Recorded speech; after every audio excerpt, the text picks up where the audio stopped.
Dans cette capsule, je vais t'aider à mieux comprendre les nombres rationnels. Alors, les rationnels, l'ensemble des nombres rationnels qui est représenté par le sigle, donc un Q de cette façon-là. Que veut dire, pourquoi est-ce qu'on a choisi Q pour représenter les nombres rationnels? C'est parce que Q a été choisi pour le mot quotient. Qu'est-ce qu'un quotient? C'est le résultat d'une division. Qu'est-ce qu'on retrouve? Quelle sorte de nombres on retrouve dans les nombres rationnels? Ce sont donc tous les nombres qu'on peut réussir à obtenir à l'aide d'une division. Je m'explique. Disons que je fais 8 divisé par 2. J'ai le résultat 4. Donc 4 fera partie des nombres rationnels ainsi que tout l'ensemble des nombres naturels, car les nombres naturels s'obtiennent par division. On retrouvera aussi les nombres décimaux. Je m'explique. Disons que je fais 4 divisé par 3. J'aurai sur ma calculatrice le résultat 4 divisé par 3. J'aurai 1,33333 comme ça, qu'on va convertir en nombre périodique pour simplifier l'écriture. Donc 1, le 3 se répète à l'infini. Je vais donc placer une période sur le 3. Je te fais un autre exemple. Disons que j'ai 3 divisé par 4 et j'obtiens sur ma calculatrice 0,75. Et le résultat se termine là. C'est certain que si j'ajoute, disons, une valeur négative, un chiffre négatif, moins 4 divisé par 3, selon la loi des signes, j'obtiendrai une valeur négative. Même chose ici, ça me donnera moins 4. Je t'explique tout ça, car les nombres positifs et négatifs s'obtiennent à l'aide d'une division. Donc, ils feront partie, mes nombres entiers font partie des nombres rationnels. Pour les nombres que tu retrouves avec des virgules, tu as les deux catégories dans les nombres rationnels, c'est-à-dire les nombres périodiques, dont le développement est périodique, donc qui se répète à l'infini, ou les nombres décimaux finis. C'est-à-dire, ici, j'ai deux nombres après la virgule et il n'y en a pas plus. Donc, il y a une fin à ce nombre-là. Maintenant, dans la partie des nombres rationnels, ce qu'on retrouve le plus souvent dans cet ensemble-là aussi, ce sont les fractions. Donc, une fraction, comme par exemple une demi, pourquoi elle se retrouve dans les nombres rationnels? C'est parce que la petite ligne ici, entre le 1 et le 2, c'est une division. Donc, ce que je lis ici, c'est 1 divisé par 2. Donc, si je veux transformer la notation fraction en nombre décimal, je n'ai qu'à calculer sur ma calculatrice 1 divisé par 2 et j'aurai l'équivalent qui est de 0,5. Donc, le nombre décimal, la façon de l'écrire fait partie des nombres rationnels, mais c'est équivalent à une demi, donc la fraction aussi fait partie des nombres rationnels. De cette façon, tu pourras transformer dans tous tes calculs où tu auras des fractions, tu pourras les transformer en nombre décimal en divisant le numérateur par le dénominateur, ce qui te simplifiera grandement les calculs. Je vais maintenant t'illustrer les ensembles de façon plus visuelle pour t'aider à mieux comprendre. Nous avons donc le plus petit ensemble ici qu'on a vu, qu'on a défini, les naturels, qui sont dans le fond les nombres entiers positifs seulement. Ensuite, à l'intérieur, les naturels sont situés dans l'ensemble des nombres entiers, qui sont les nombres positifs, qui sont les naturels et négatifs.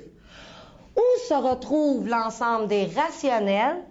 Elle englobe donc tous les naturels, tous les nombres entiers qui proviennent d'une division. On parle donc des entiers positifs et négatifs, ainsi que des fractions, les nombres décimaux.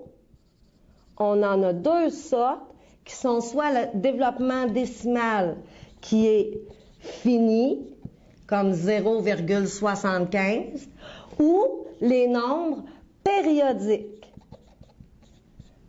Périodiques, voilà.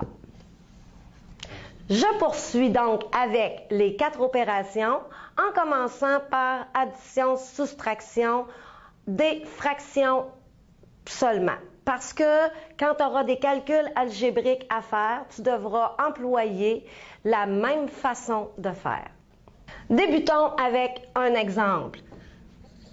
Exemple 1, disons 1/2 plus 1/4. Il est très important pour l'addition et la soustraction, parce qu'on les traite toujours de la même façon, étant donné que la façon de les appliquer se ressemble beaucoup. On doit absolument avoir dans les deux fractions le même dénominateur. Je t'explique pourquoi en te faisant une petite illustration comme ça. J'ai donc un morceau de rectangle coupé en deux et cette fraction-là représente un morceau d'un rectangle coupé en 4 parties égales. OK, donc le dénominateur signifie le nombre de parties que j'ai dans mon unité et le numérateur correspond au nombre de morceaux que je considère dans chacune des illustrations. On voit très bien que la grosseur des morceaux n'est pas identique. On doit s'organiser pour avoir la même grosseur de morceaux, donc le même dénominateur. Pour ce faire, j'ai 2 morceaux. J'aimerais avoir 4 morceaux dans mon rectangle, pareil comme celui-là. Je dois donc doubler le nombre de morceaux, c'est-à-dire effectuer 1 fois 2 ici, parce que mon but, c'est d'avoir 4 comme dénominateur, comme dans l'autre fraction. Si j'effectue 1 fois 2 au dénominateur, pour garder une fraction équivalente à 1/2, je dois multiplier le numérateur aussi par 2, ce qui me donnera 2 morceaux sur 4. De cette façon-ci, je double le nombre de morceaux. Et mon addition, maintenant que je vais avoir les mêmes dénominateurs, on dit j'ai 2 morceaux ici, plus un autre morceau, ça va donc me faire 3 morceaux de rectangles séparés en 4. Je poursuis avec un deuxième exemple un petit peu plus compliqué. Exemple 2.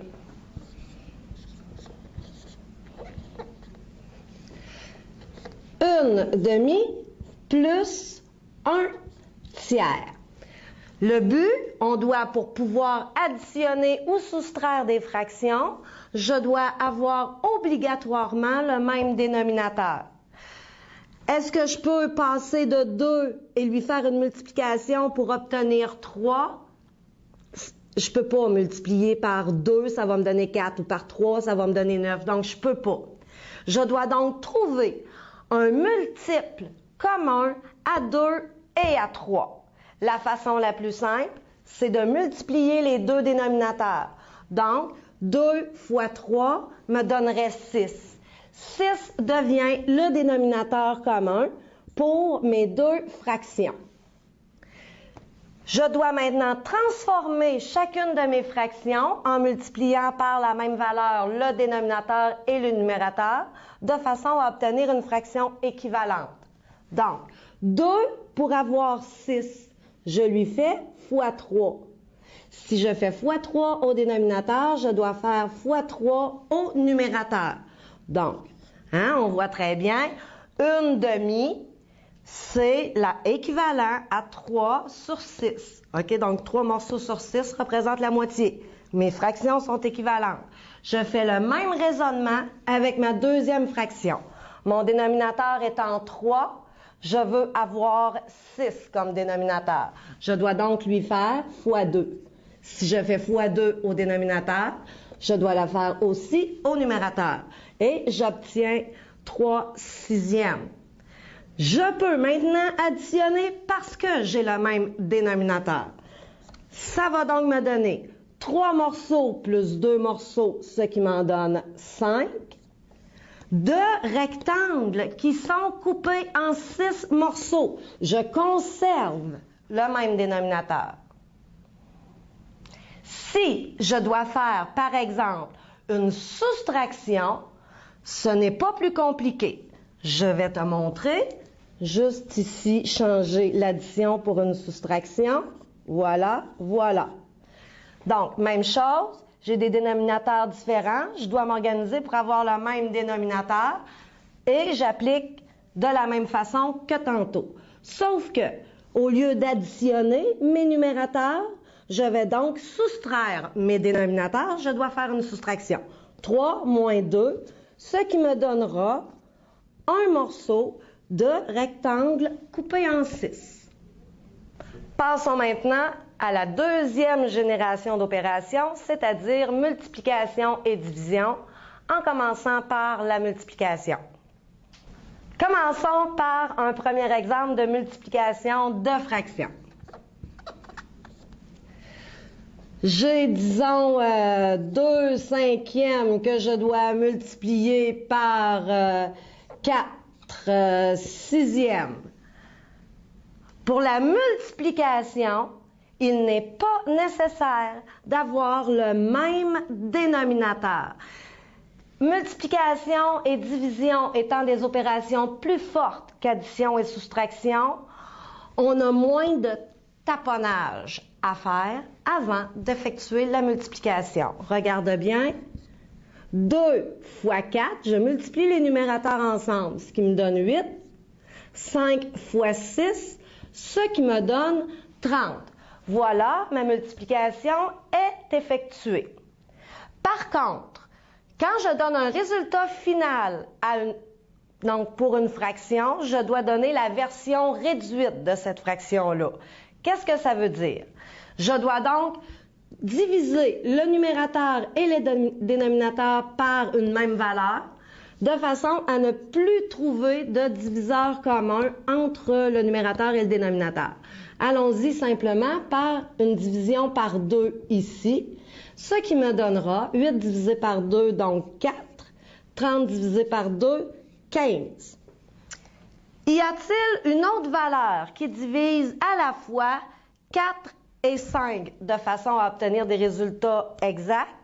Donc, on y pense et non, on ne trouve pas de valeur qui divise les deux, ce qui veut donc dire que 4 quinzièmes est le résultat final de ma multiplication.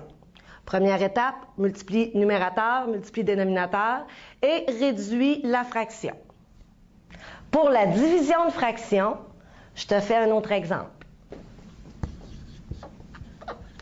Alors, disons, je veux diviser, je vais prendre un exemple simple et visuel pour le premier exemple.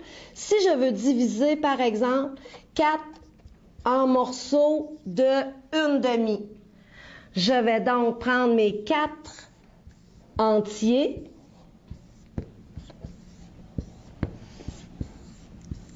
et je les divise en 1/2. Ça veut dire j'ai un morceau là, un morceau là. On comprend vite qu'on aura 8 morceaux. Détail intéressant. Normalement, quand on fait une division, on est habitué à avoir un résultat qui est plus petit que la valeur de départ. Ceci ne tient plus la route lorsqu'on divise par une valeur qui est plus petite qu'un entier. À ce moment-là, le résultat final va augmenter, sera plus grand que la valeur de départ. C'est important que je t'explique le pourquoi. Donc, si j'ai 4 entiers que je veux diviser en 1/2, le 4 ici n'a pas de dénominateur. Je peux toujours le placer sur le dénominateur 1. Voici la logique. 4 divisé par 1 me donne toujours 4. Donc, j'ai écrit quelque chose d'équivalent. On passe maintenant à la division. Une division en fractions comme telle, c'est moins direct que la multiplication. On n'arrive pas vraiment à diviser de cette façon-là. On doit donc passer par son opération inverse qui est la multiplication. Je t'explique comment faire. Le nombre à diviser, la valeur de départ étant 4 sur 1. Au lieu de diviser, on va faire l'opération inverse. Le contraire d'une division, c'est une multiplication. Donc, ici, je garde la même chose. À partir de l'opération, je l'inverse. Donc, ce qui aura un effet sur la fraction par laquelle on divise.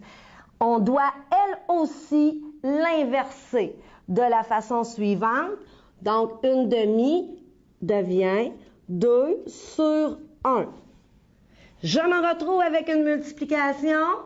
Donc, multiplication de fractions, on multiplie les numérateurs ensemble, qui me donne 8 sur 1. Et 8 divisé par 1, ici, va me donner, dans le fond, l'entier 8. Le même résultat ici qu'on retrouvait avec l'illustration. Je poursuis avec un deuxième exemple de division pour les fractions. Exemple 2. 2 cinquièmes que je divise par 10 septièmes. C'est une division, donc pas besoin d'avoir le même dénominateur. Je vais garder ma fraction de départ qui est le 2 cinquièmes.